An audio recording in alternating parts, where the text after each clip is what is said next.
नमस्कार दोस्तों, स्वागत है आपका एसएस मार्केट न्यूज में। और जोमेटो और पॉलिसी बाजार में इन्फो एज कंपनी का 15 गुना मुनाफा होने के बावजूद भी कंपनी इन कारणों से बुक नहीं कर रही है प्रॉफिट। यानी कि 15 गुना अगर प्रॉफिट किसी को दिखे तो आपको पता है लॉटरी लग जाती है और वो प्रॉफिट बुक करने से नहीं चूकते हैं। लेकिन इन्फो एज को अभी भी जोमेटो और पॉलिसी बाजार पे भविष्य दिखाई दे रहा है कि यहाँ से पैसा और ज़्यादा बढ़ता हुआ दिखाई दे सकता है। यानी कि on line food delivery company Zomato और आपको पता पॉलिसी बाजार में प्योर प्ले इंटरनेट कंपनी यानी इन्फो एज की भी साझेदारी है। और इनका दोनों कंपनियों पर करीब 15 गुना यानी कि इनकी पूंजी बढ़ चुकी है। हालांकि ये मुनाफा बुक करने के बारे में अभी भी नहीं सोच रहे हैं।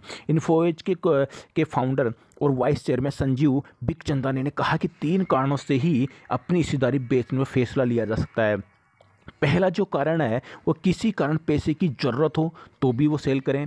दूसरा कारण जोमेटो और पॉलिसी बाजार का भविष्य दिखाई नहीं दे रहा तो भी वो सेल कर सकते हैं, लेकिन ऐसा उनको नहीं लग रहा। उनको लग रहा है पॉलिसी बाजार और जोमेटो का भविष्य बेहतर है। इसके अलावा अगर वो इन्फो एज के शेयर धारकों को पैसे लौटाने हों तो भी जोमेटो और पॉलिसी बाजार से मुनाफा निकाला जा सकता है, लेकिन तीनों ही कारण इनके पास नहीं है, इसलिए वो अभी विचार नहीं कर रहे हैं। इन दौर की कंपनी में इन्फो एज का इतना निवेश आप देख सकते हैं। इन्फो एज की हफ्ते की शुरुआत में इन्वेस्टर प्रेजेंटेशन के नए दौर की दोनों कंपनियां जोमेटो और पॉलिसी बाजार में मुनाफे का खुलासा किया था। इन्फो एज ने जोमेटो में 147 करोड़ रुपए लगाए हैं। इसकी कीमत आप देख सकते हैं 15% हो चुकी है। यानी कि मौजूदा भाव के हिसाब से जोमेटो में इन्फो एज की हिस्सेदारी 9,077 करोड़ रुपए हो चुके हैं। यानी कि इन्फो एज करीब 61।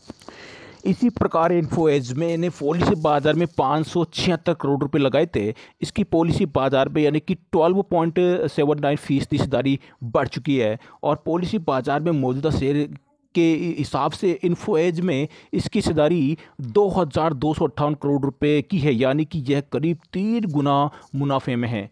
तो इन्फो एज के बारे में डिटेल, तो इन्फो एज के बारे में जरा आपको मैं बता देता हूँ। Info Edge job search platform Naukri की पेरेंट कंपनी है। इसे आईटी और आईटी से जुड़ी सेवाओं के सेगमेंट्स में रिक्रूटमेंट सॉल्यूशन से 48% रेवेन्यू हासिल होता है। शेष रेवेन्यू BFSI, मैन्युफैक्चरिंग, इंफ्रास्ट्रक्चर और अन्य नॉन आईटी सेक्टर से आता है। जॉब सर्च पोर्टल नौकरी के अलावा इन्फो एज के IIM जॉब्स, जोयम और डू सेलेक्ट प्लेटफॉर्म है। सितंबर तिमाही में इन्फो एज को रेवेन्यू साल आधार पर 65% उछाल के साथ 601 करोड़ रुपए पहुंच चुका है। तो आपने सुना कि ये खबर दोस्तों, इन्फो एज के साथ साथ अगर इन्फो एज में आपका निवेश है तो बेहतरीन है। लेकिन जोमेटो और पॉलिसी बाजार में अगर दोस्तों अगर आपकी शेयर होल्डिंग है तो भी आपके लिए खुशखबरी है, क्योंकि जोमेटो और पॉलिसी बाजार का भविष्य आपको यहाँ पे सुरक्षित दिखाई दे रहा है। और यहाँ से दोस्तों आपकी होल्डिंग का पैसा भी बढ़ता हुआ दिखाई दे सकता है। मिलता हूँ दोस्तों नेक्स्ट वीडियो में। जय हिंद, जय भारत।